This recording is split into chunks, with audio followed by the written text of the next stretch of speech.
హైదరాబాద్ పేలుళ్ల కుట్ర కేసును స్పీడప్ చేసింది ఎన్ఐఏటీ.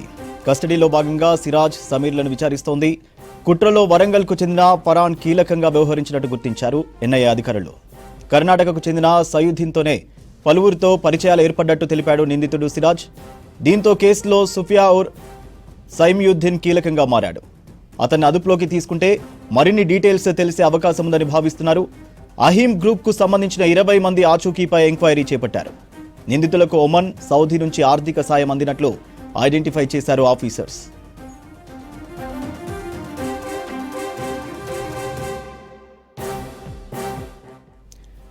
డీటెయిల్స్ ధనరాజ్ అందిస్తారు. ధనరాజ్, హైదరాబాద్ పేలుళ్ల కుట్ర కేసు విచారణకు సంబంధించి అప్డేట్స్ ఏంటి?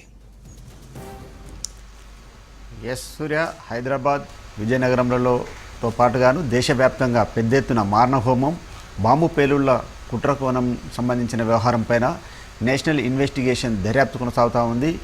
అయితే ఇప్పటివరకు ఈ కేసు సంబంధించిన వ్యవహారం చూసినట్టయితే సమీర్, అదేవిధంగా సిరాజ్ ఇద్దరు కూడా నేషనల్ ఇన్వెస్టిగేషన్ ఏజెన్సీ 4వ రోజు కస్టడీలో పలు సంచలనమైనటువంటి విషయాలను కూడా బయటకు రావడం జరిగింది. ఇందులో చూసినట్టయితే ఈ సిరాజుద్దీన్కు ఈ మహారాష్ట్ర, అదేవిధంగా కర్ణాటకతో పాటుగాను తెలంగాణ వంటి ప్రాంతాలలో పెద్ద ఎత్తున రెక్కి నిర్వహించారు. అంతేకాకుండా అహీం సంబంధించినటువంటి గ్రూప్ను ఏర్పాటు చేయడం, ఇందులో 20 మందితో పాటుగా పెద్ద ఎత్తున ఉగ్రవాదకు సంబంధించినటువంటి మోటివేషన్ క్లాసులను కూడా విన్నట్లుగా విచారణలో బయటికి రావడం జరిగింది.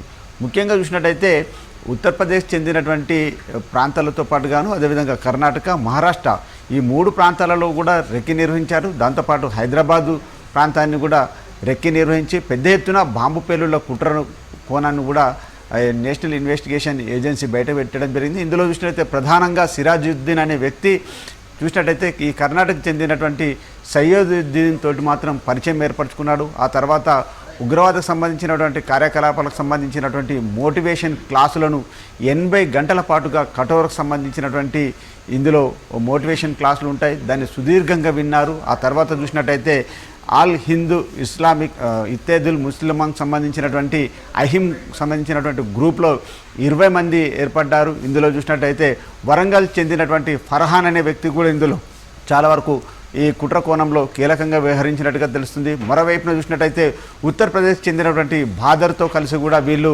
మొత్తం రెక్కి నిర్వహించారు. ఉత్తరప్రదేశ్, మహారాష్ట్ర, కర్ణాటక, ఆంధ్రప్రదేశ్, తెలంగాణ మొత్తం మీద ఈ 5 రాష్ట్రాలలో పెద్ద ఎత్తున బాంబు పేలుళ్లతోటి మారణ హోమానికి తెగబడాలనేటువంటి వీళ్ళ కుట్రలో ఇంకా ఈ అహిం సంబంధించినటువంటి ఈ గ్రూప్లో 20 మంది, అంటే ఇప్పుడు ఉన్నటువంటి సిరాజ్ కావచ్చు, అదేవిధంగా సమీర్, ఈ ఇద్దరు అరెస్ట్ అయ్యారు. కానీ ఇంకా మిగతా సంబంధించినటువంటి 18 మంది కోసం మాత్రం నేషనల్ ఇన్వెస్టిగేషన్ టీంతో పాటు యాంటీ టెర్రరిస్ట్ స్క్వాడ్ ATS కూడా పెద్ద ఎత్తున గాలింపు చర్యలు ముమ్మరంగా కొనసాగిస్తున్నాయి. అయితే ఈ ఉగ్రవాద అహింకు సంబంధించినటువంటి సంస్థకు చూసినట్టయితే ఓమన్, సౌదీ నుంచి కూడా పెద్ద ఎత్తున ఆర్థిక సంబంధించినటువంటి సహకారాలు అందించినట్టుగా కూడా నేషనల్ ఇన్వెస్టిగేషన్ ఆ దిశ కూడా దర్యాప్తు చేస్తుంది. అంతేకాకుండా కూడా వీళ్ళు ఇంటర్నెట్ ద్వారా కూడా విదేశీకి సంబంధించినటువంటి కాళ్ళు మాట్లాడినట్లుగాను దానిపైన కూడా ఇప్పటివరకు సమీర్, అదేవిధంగా సిరాజుద్దీన్ సంబంధించి వాళ్ళ యొక్క ట్యాబ్లను కూడా స్వాధీనం చేసుకున్నారు. దానిపైన కూడా స్క్రూటినీ కొనసాగిస్తున్నారు. వీరి ఇద్దరికి సంబంధించినటువంటి సెల్ ఫోన్ డాటానంతా కూడా పూర్తిగా వాటిపైన నిఘా పెట్టారు. ఎవరెవరితో మాట్లాడారు, ఎక్కడి నుంచి వెళ్ళి వీళ్ళ బ్యాంక్ అకౌంట్లోకి డబ్బులు వచ్చాయి, అదేవిధంగా సౌదీ హ్యాండ్లర్ నుంచి వీళ్ళకు ఎలాంటి ఆదేశాలు వచ్చాయి, అదేవిధంగా అహీం గ్రూప్లో వీళ్ళు ఎలాంటి సందేశాలను పంపారు, మొత్తం మీద బాంబుకు సంబంధించినటువంటి మెటీరియల్ను పూర్తిగా అంటే విజయనగరం నుంచి దాన్ని సేకరించిన తర్వాత ఎక్కడెక్కడ ప్లాన్ చేశారు, అదేవిధంగా హైదరాబాద్లోను, మహారాష్ట్ర, ఉత్తరప్రదేశ్ వంటి ప్రాంతాలలో ఏ ప్లేస్లను ఎంచుకున్నారు, వీరు వెనకాల ఉన్నది ఎవరు, అదేవిధంగా ఈ మొత్తం మీద చూసినట్టయితే ఓమన్ కావచ్చు, అదేవిధంగా సౌదీ నుంచి వెళ్ళి హ్యాండ్లర్ నుంచి ఆదేశాలు వచ్చినటువంటి క్రమంలో మొత్తం వీళ్ళ ప్లాన్ అంతా కూడా ఎవరెవరు ఇందులో భాగస్థులయ్యారనే వ్యవహారాలపైన ప్రధానంగా దృష్టి సారించారు. సిరాజుద్దీన్ చూసినట్టయితే కర్ణాటక చెందినటువంటి సయ్యదుద్దీన్ తోటి కూడా మొత్తం ఇందులో పరిచయం ఏర్పడ్డది. ఆ పరిచయం ఏర్పడినటువంటి కారణాలతోటి కూడా అహిం అనే గ్రూప్లో తాను జాయిన్ అయ్యాడు. ఆ తర్వాత 20 మంది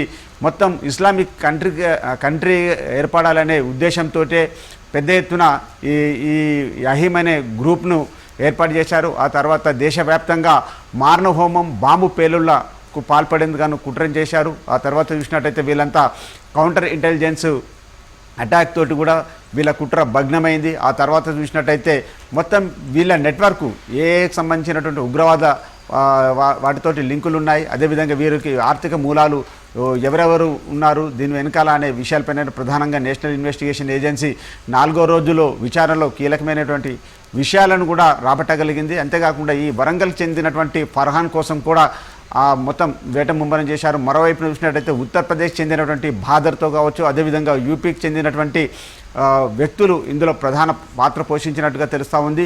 మొత్తం మీద వీళ్ళంతా కూడా దేశవ్యాప్తంగా చూసినట్టయితే చాలా పెద్ద ఎత్తున బాంబు పేలుళ్లతోటి మారణ హోమాన్ని సృష్టించాలనుకున్నారు. కానీ వీళ్ళంతా ఒక అహిం సంబంధించి అంటే ఆల్ హింద్ ఇత్తేదుల్ ముసల్మాన్కి సంబంధించినటువంటి ఈ గ్రూప్ పేరిట చాలా వరకు వీళ్ళు కుట్రపూరితంగా వ్యవహరించారు. కాబట్టి దానికి సంబంధించినటువంటి నెట్వర్క్ను ఛేదించేందుకు గాను ఇప్పటికే నేషనల్ ఇన్వెస్టిగేషన్ ఏజెన్సీ దర్యాప్తు ముమ్మరంగా కొనసాగిస్తూ ఉంది.